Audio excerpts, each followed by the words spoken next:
코로나가 진정되면 생계에 쪼들린 여성들이 유입돼 유흥업소에 잔뜩 쏟아질 것이니 조금만 참으세요라고 발언해 사회적으로 큰 파장을 일으킨 사건이 발생했습니다. 이 사건은 일본 유명 코미디언인 오카무라 타카시가 본인이 진행하는 심야 라디오 온라인 일본에서 언급한 내용으로 코로나로 경제적 어려움을 겪은 여성들이 단기간에 돈을 벌기 위해 3개월 동안 집중적으로 일하고 그만둘 것이라고 그 이유를 설명했습니다. 현재 일본은 코로나로 인해 유흥업소들이 휴업 중이고 그에 대한 청취자 질문 중에 나온 얘기로 여론의 문매를 막기에 충분했습니다.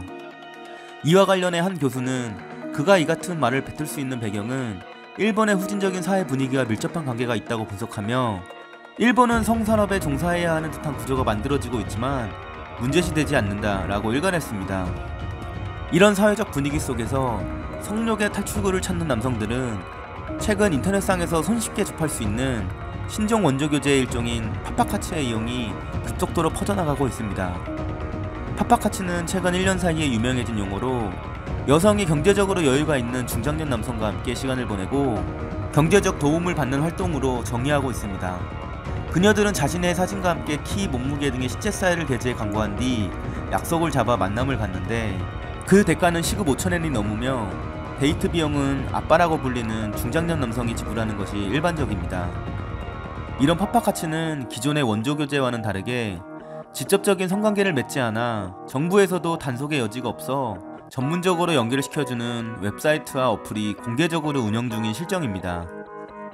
이 일의 대부분은 유흥업소 여성이 휴업 중에 용돈벌이로 하고 있다고 알려져 있으며 한 유흥업소 마담은 코로나로 인해 수입이 없는 직원 일부가 활동을 하고 있는 것 같다라며 선불제여서 옥신각신할 것도 없어 편한 일거리라고 말했습니다.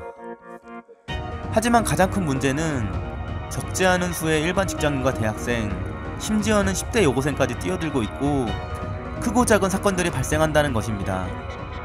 그들은 생활비나 학비를 벌기 위해 시작하는 것으로 알려져 있는데 한 간호대학 학생은 간호사가 되고 싶지만 편의점 알바를 겸하고 있기 때문에 공부가 손에 잡히지 않는다며 최근에 파파카츠를 시작했다라고 밝혔습니다. 그녀는 유흥업소는 술을 먹는 등 위험성이 있지만 파파카츠는 사람이 많은 곳이니 안심이 되며 남자도 좋고 나도 돈을 벌기 때문에 더 이상의 윈윈은 없는 것 같아요 라며 본인의 활동에 정당화를 했습니다. 이렇게 간편하고 안전해 보이는 파파카츠지만 그 이면에는 많은 문제점이 존재할 수밖에 없는데요. 대표적인 문제로는 크게 세 가지가 있었습니다.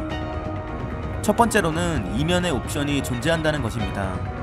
한 어플에서는 속옷을 보여주면 추가 몇천원 든것 같이 과격한 옵션 내용이 포함되어 있는 사례가 많았고, 둘째로는 영상통화 녹화를 통한 협박이었습니다.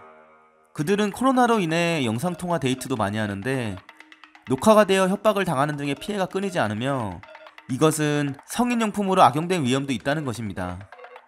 마지막으로는 폭행은 물론이며 심지어 살인사건도 발생한 만큼 안전사각지대에 놓인다는 것입니다. 실제로 19년에는 한 대학생이 돈에 대한 지급 문제로 실랑이를 벌이다 살해당하는 사건이 있을 정도로 그 이면에는 상당한 위험성을 품고 있습니다.